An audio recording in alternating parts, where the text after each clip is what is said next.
Oke, mulai ya. Singkat ya. Assalamualaikum warahmatullahi wabarakatuh. Selamat pagi, selamat sore teman-teman. Semoga teman-teman semua dalam keadaan sehat dan semangat ya hari ini. Perkenalkan, nama saya Muhammad Maria Aldila. Yang pada kesempatan kali ini, saya akan menemani teman-teman selama webinar dengan tema memahami prinsip desain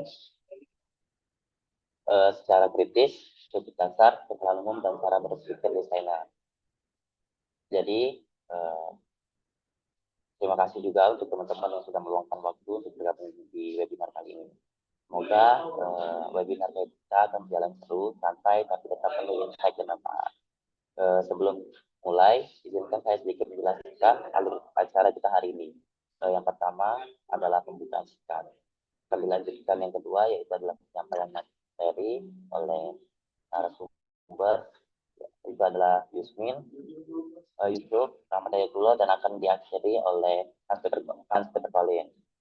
Selanjutnya akan ada sesi tanya jawab, dan yang terakhir adalah penutup. Jadi tanpa berlama-lama lagi, ada baiknya kita langsung masuk ke sesi utama. Jadi sesi utama ini adalah penjelasan mengenai memahami desain yang akan dijelaskan oleh Rahmat Dayatullah. Untuk Rahmat, saya silakan.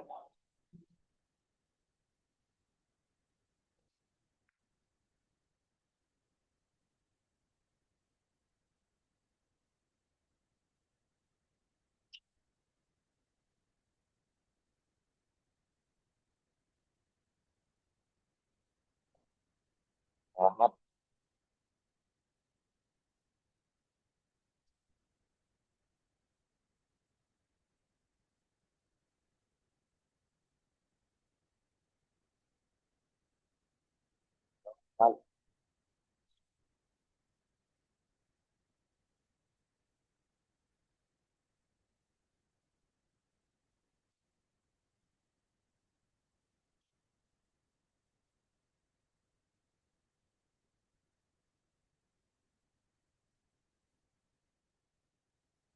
Oke, jadi saya Bang Rahmatnya kemana? Terus ini aja, sebelum kita masuk ke materinya, saya ingin bertanya nih sama teman-teman.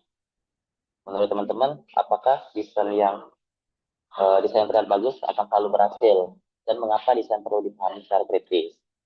Ini sering terjadi di kita sebagai desainer atau orang awam. Kesalahan yang kita sering rasakan itu adalah desain itu soal estetika atau secara pribadi. Jadi kita lebih mementingkan soal desain itu dengan selera pribadi. Jadi yang tidak sesuai selera kita itu akan menjadi desain yang buruk. Yang selanjutnya adalah desain yang bagus adalah desain yang terlihat menarik. Uh, di sini di desain yang bagus adalah terlihat menarik ini, kebanyakan seorang desainer atau orang awam itu akan melihat sebuah desain yang bagus atau menarik itu dari segi dekoratifnya. Sedangkan untuk uh, penyampaian atau apa yang ingin disampaikan oleh seorang desainer akan terlihat tertutup oleh desain dekoratif. Nah, itu adalah faktanya. Faktanya adalah desain adalah komunikasi dan pemecahan masalah. Estetika itu penting, tapi bukan tujuan akhir. Desain yang indah namun gagal menyampaikan pesan adalah desain yang tidak efektif. Nah, jadi di sebuah desain itu selalu ada pertanyaan. Yang pertama adalah apa masalah yang diselesaikan, yang kedua adalah perubahan perilaku apa atau pemahaman apa yang diharapkan, dan yang ketiga adalah untuk siapa desain ini dibuat. Jadi seorang desainer itu harus menetapkan pertanyaan-pertanyaan ini sebelum ingin melakukan atau membuat sebuah desain. Dan juga desain itu adalah sebuah keputusan, dan keputusan itu bisa diuji. Sehingga sesuatu hal yang bisa diuji itu bisa dibilang bisa ada kemungkinan gagal atau berhasilnya. Oke, untuk poster ini apa pesan yang langsung kalian tangkap, dan apakah visual membantu atau menghalangi pesan? Jadi dari poster ini apakah kalian melihat, apakah langsung terlihat semuanya atau hanya beberapa bagian saja yang terlihat? Oke, jadi menurut menurut kami desain ini merupakan desain yang secara langsung menggunakan prinsip dasar desain. Karena desain itu bukan sekedar teori visual, tapi sebuah desain harus memiliki prinsip agar desain menjadi lebih efektif. Di sini, di desain ini, eh, seorang desainernya menggunakan fungsi mendahului bentuk. Jadi, bentuk-bentuk yang ditampilkan itu seperti croissant atau apple pie di sini itu untuk menjelaskan bagaimana bentuk croissant atau apple pie yang mereka punya. Jadi bentuknya itu nggak terkesan cuma-cuma untuk ditaruh sebagai hiasan, tetapi juga sebagai bukti kalau produk mereka itu seperti itu. Dan juga yang kedua adalah hierarki visual. Di desain ini hierarki visualnya jelas dari segi layoutnya, terus penempatannya, mereka jelas layoutnya.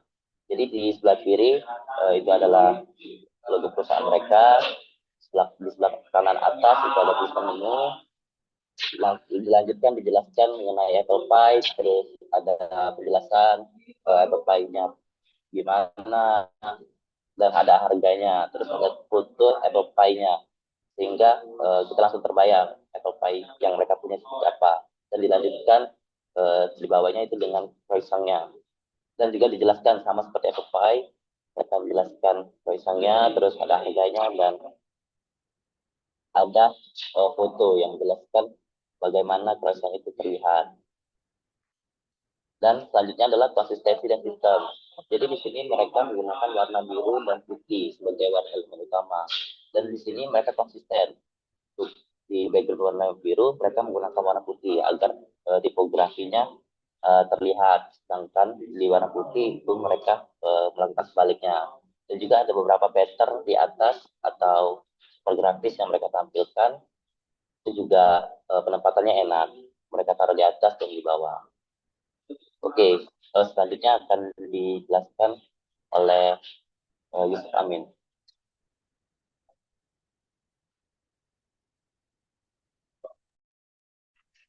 Pada slide ini kita akan menjelaskan tentang prinsip dasar itu memiliki prinsip hierarki. Hierarki dasar itu kita bisa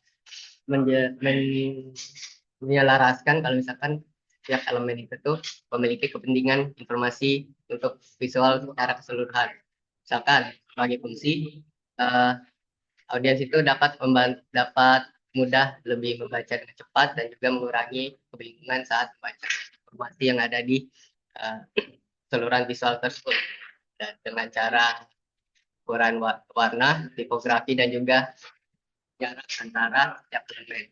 Jadi kita bisa jelas kalau misalkan hierarki itu cukup krusial kalau misalkan informasinya tidak terlalu tertata rapi. Jadi hierarki ini memiliki lebih ke condong kalau misalkan ke rata dan juga urutannya itu lebih mementingkan sebuah informasi yang secara visual harus dapat mudah dipahami oleh audiens. Nah, selanjutnya alignment atau penataan. Sudah dijelaskan tadi, penataan elemen agar saling terhubung secara visual. Di sini juga bisa dilihat dalam foto, sangat simple, sederhana, dan juga mudah untuk kita mencerna visual tersebut. Karena dengan desain yang rapi, kita bisa memperkuat strukturnya dan elemennya dapat tidak terlalu kita tidak terlalu mudah susah untuk membaca, ataupun misalkan kita susah untuk mencerna apapun yang ada di visual tersebut. Oke, di selanjutnya juga kita akan memiliki prinsip desain dalam balance atau keseimbangan. Nah, di sini dari prinsip desain yang ini itu kalau misalkan visual itu tuh harus ada terasa stabil agar setiap elemennya itu memiliki keseimbangan. Simetris menjadi salah satunya, simetris dan radial. memberi rasa terkontrol dalam foto tersebut. Kita bisa melihat kalau misalkan setiap elemen itu tuh memiliki kesinambungan, tidak ada yang kosong ataupun tidak ada yang terlalu eh, tabrakan ataupun berantakan. Jadi di sini kita memiliki keseimbangan yang pas dalam foto. Ya, jadi kita bisa melihat juga dalam keseluruhannya visual tersebut memiliki ular ataupun dan juga ada huruf-huruf font-font yang di tengah. Jadi memiliki keseimbangan yang cukup uh, terkendali. Jadi terus yang kita dapat itu tuh cukup seimbang dan mudah dipahami. Selanjutnya ada kontras. Di sini kita lebih mudah untuk memahaminya. Pengertiannya itu kita dapat menjelaskan kalau kontras ini nih dalam foto juga memiliki perbedaan dalam segi warna sehingga mudah untuk menarik perhatian para audiens dan juga memiliki bisa menentukan hierarki visualnya. Jadi setiap prinsip itu akan selalu uh, berkesinambungan semua. Jadi setiap prinsip akan dapat uh, bagiannya masing-masing dan kontras ini memiliki cenderung ke warna dan juga setiap setiap elemen bakalan tetap memiliki kontras yang berbeda-beda. Sehingga kalau misalkan di dalam foto warna oranye di foto itu akan menjelaskan kalau kontrasnya itu berbeda dengan elemen yang hitam. Di situ kita akan mendapatkan visual yang memiliki perbedaan dari hitam dan oranye. Kita dapat melihat secara keseluruhan juga kalau misalkan oranye itu menjadikan highlight dalam visual tersebut. Jadi kontras ini cukup dominan pada hal yang akan mencolok pada visual. Selanjutnya itu ada penekanan, emphasis. Nah, di sini kalau melihat dari foto, foto itu cukup ramai, cukup berantakan, berantakan itu tidak, tapi di sini berdempetan dan memiliki ramai lah pokoknya. Emphasis penekanan. Di sini menjadikan satu elemen sebagai fokus utama. Di dalam foto itu uh, memiliki sumpit ya.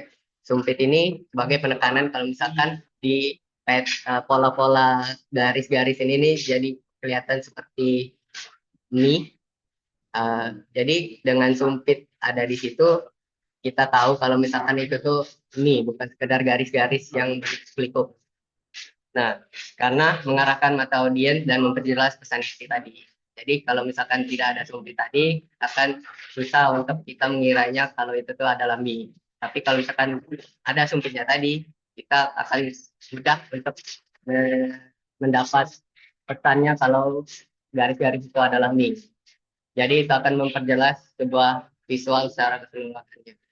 Jadi kita caranya juga memiliki tergantung dengan elemen yang dibutuhkan. Oke, selanjutnya.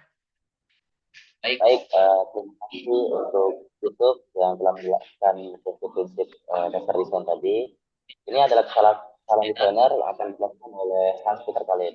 Hans, kami silakan. Kesalahan desainer. Nah, kesalahan desainer yang sering terjadi itu lebih tepatnya biasanya seperti ini. Mendesain untuk diri sendiri itu kita contohnya itu kita mengira ke orang lain itu berpikir sama dengan kita. Yang terjadinya itu pesan dari desainnya malah tidak relevan bagi audiensnya dan tidak berkomunikatif, merasa elitis itu. Nah, yang kedua itu terlalu banyak elemen yang di pikirannya itu semakin banyak jadi semakin bagus. Tapi sebenarnya itu disimpelkan saja itu, tidak usah banyak-banyak. Ambil informasi yang relevan saja, esensial. Jangan yang tidak diperlukan itu. Nanti ini terlalu banyak mau jadi jelek itu. Yang ketiga, menyamakan desain dengan dekorasi. Dekorasi hanya menambah hiasan. Desain membangun makna. Nah, jadi jika elemen visualnya dihilangkan tapi maknanya tidak berubah sama sekali, maka elemennya itu hanya dekoratif itu.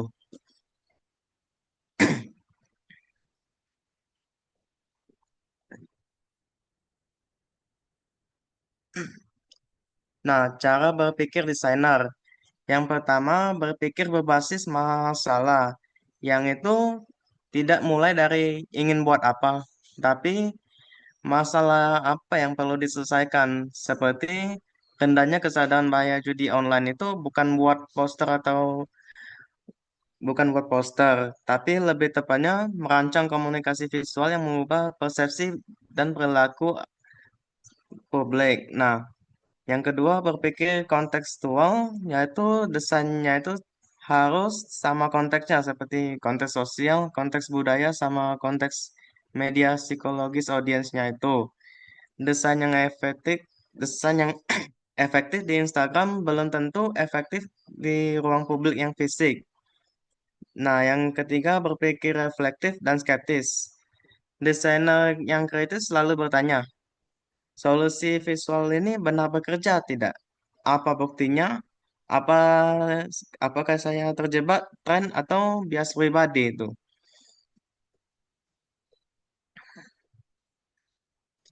Studi kasus yang dilihat ini, yang di kiri ini yang salah, dan yang di kanan ini yang benarnya. Yang di kiri ini layoutnya berantakan semua ini yang dilihat. Nah, elemennya ini banyak juga yang menonjol ini. Yang mana ini yang harus dilihat? Yang menarik perhatian audiensnya. Yang sementara yang di kanan ini mereka lebih layoutnya nggak berantakan dan rapi ini.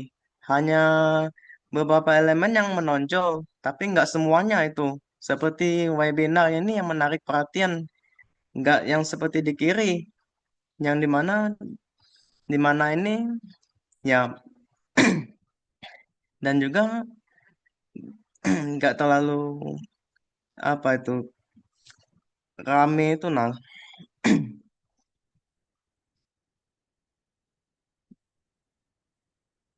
Baik, terima kasih Han atas penjelasannya. Jadi, selanjutnya adalah masalah desain adalah bukan kurang kreatif, tapi kurang kritis dalam berpikir. Nah, jadi sebelum kita ke penutupan, kami membuka sesi pertanyaan atau sesi tanya jawab untuk teman-teman. Bisa teman-teman angkat tangannya atau screen di layar untuk bertanya. Silakan untuk bertanya atau kalian bisa chat di ini aja pertanyaannya.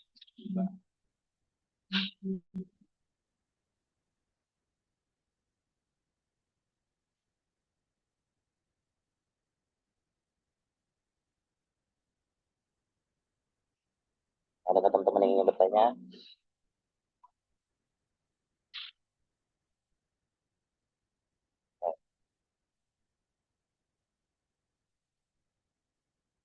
Oke, boleh Mutia kalau mau bertanya.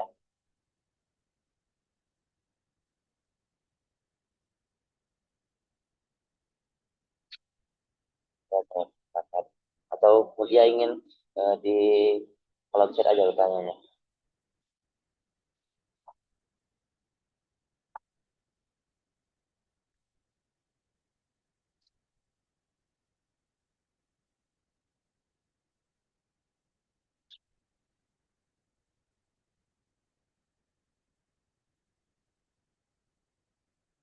Apa pertanyaannya?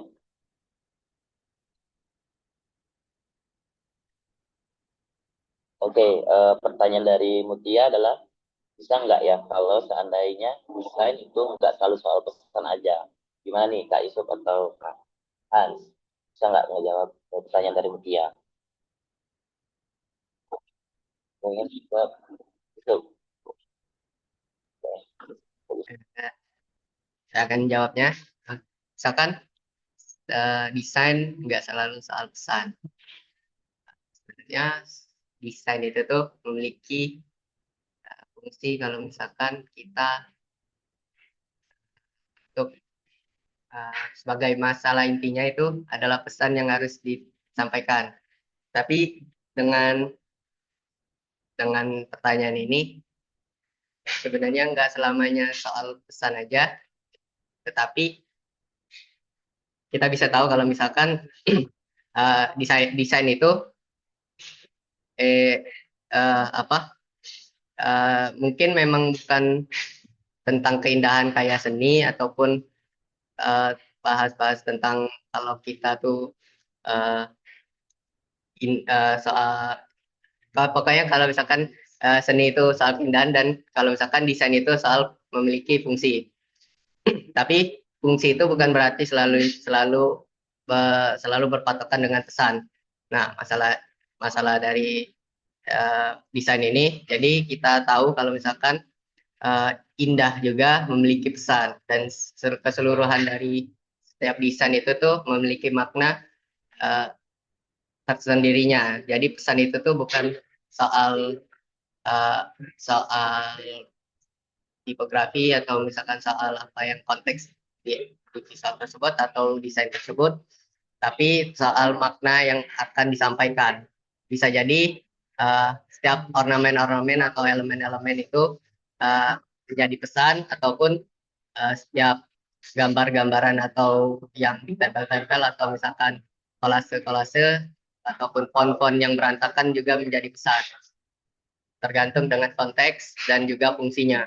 Jadi setiap desain itu adalah memiliki fungsi, tapi bukan berarti pesan seperti uh, kalimat-kalimat ataupun apa yang bakalan menjadi uh, menjadi menjadi yang menjadi pesan yang harus disampaikan. Tanya. Oke, terima kasih atas jawabannya. Jadi itu, apakah teman-teman yang lain ada yang ingin bertanya lagi?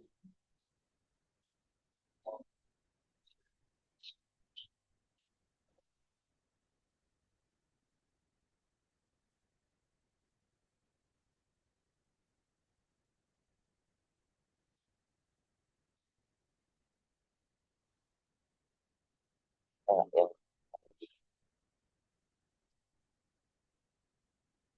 Oke, boleh untuk Aldi Kusuma mau voice atau boleh melalui chat aja sih.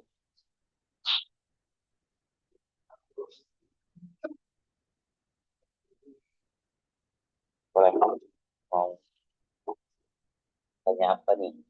Aldi Kusuma.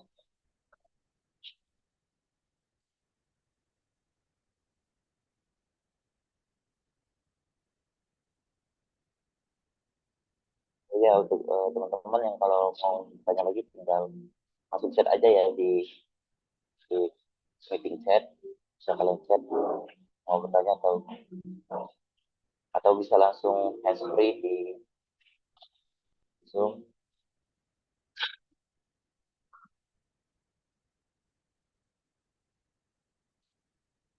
Masih menunggu Aldi Kusuma.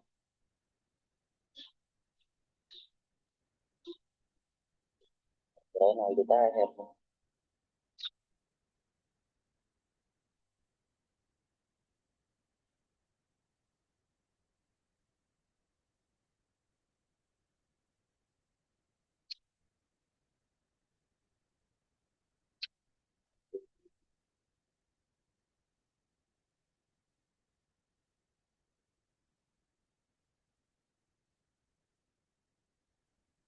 Kayaknya Aldi ketiduran deh.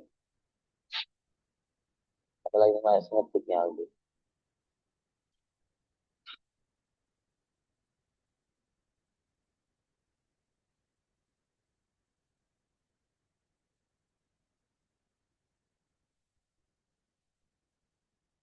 Jadi mungkin kita ngebahas sedikit lagi ya yang disampaikan oleh Hans dan Yusuf Amin tadi.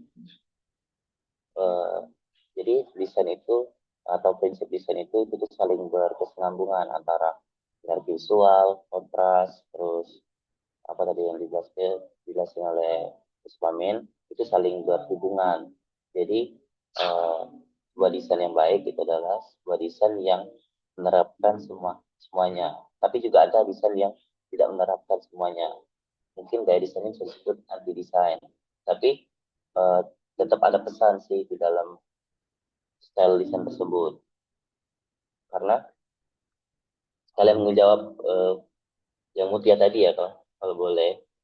Eh, Sebenarnya eh, dari desain apapun itu akan selalu ada pesan.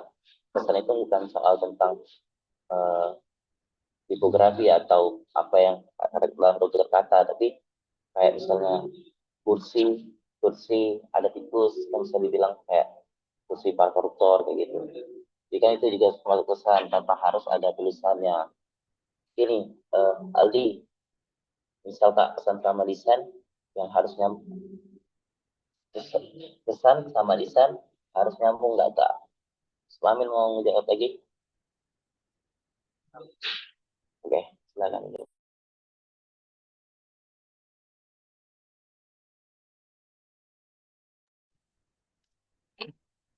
Ya, saya akan jawab pertanyaan dari Aldi.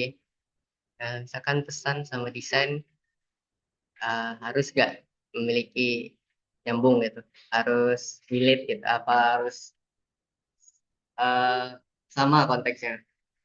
Enggak juga. Misalkan kalau misalkan pesannya kita pesan untuk menyuarakan sesuatu atau kita memiliki uh, pesan untuk apa? Kayak contoh eh, desain-desain seperti demo kemarin 13-12 ataupun desain yang seperti desain yang seperti banyak lah intinya kayak seperti infografis ataupun desain-desain yang cenderung lebih ke uh, memiliki nilai pesan yang kuat. Di situ uh, nyambung tidaknya tergantung dari bagaimana desain itu dibentuk. Jadi desain bisa dibilang akan tetap uh, akan tetap bisa tersampaikan. Pesan akan tetap bisa tersampaikan jika desainnya benar. Ataupun kalau misalkan desainnya benar, belum tentu pesannya akan tepat. Ya akan tepat. Jadi misalkan gini, desain-desain yang akan bagus, misalkan desain bagus, pesannya akan cepat, akan akan bisa akan bisa tersampaikan. Sehingga kalau pesannya walaupun sesimpel mungkin, kalau desainnya itu cukup cukup berkesan atau bisa nyampai ke audiens itu bisa terus bisa kena gitu, bisa bisa nyambung aja kalau kalau pesannya nyampe. Oke, terima kasih Kak Yusuf atas jawabannya. Jadi mungkin menurut Kak Yusuf tuh eh, pesan sama desain tuh bisa nyambung, bisa nggak nyambung. Mungkin kayak yang saya jelasin tadi kursi dan tikus itu kan lebih ke semiotika, tapi sebenarnya tikus kan nggak ada korelasinya sama koruptor kalau langsung kan. Tapi kan ada perumpamaan gitu. Jadi bentuk desain atau bentuk visual yang harus ditampilkan itu nggak mesti harus selalu nyambung sama pesan yang sama desain yang kita buat, tapi harus ada kaitannya dengan pesan yang ingin kita ucapkan. Oke, ada lagi yang ingin tanya?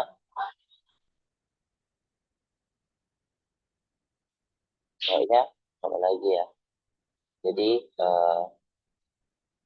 terima kasih untuk teman-teman, untuk Yusuf, untuk Hans yang udah nyempatin hadir untuk webinar kali ini.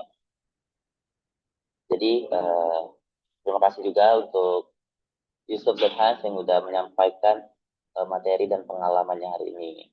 Semoga apa yang kita bahas hari ini bisa bermanfaat dan bisa digunakan ke depannya.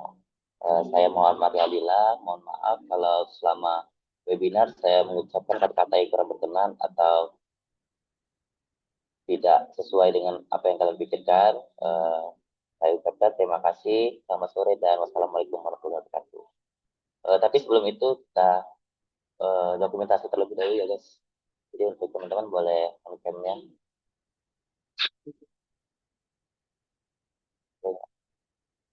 Kembali.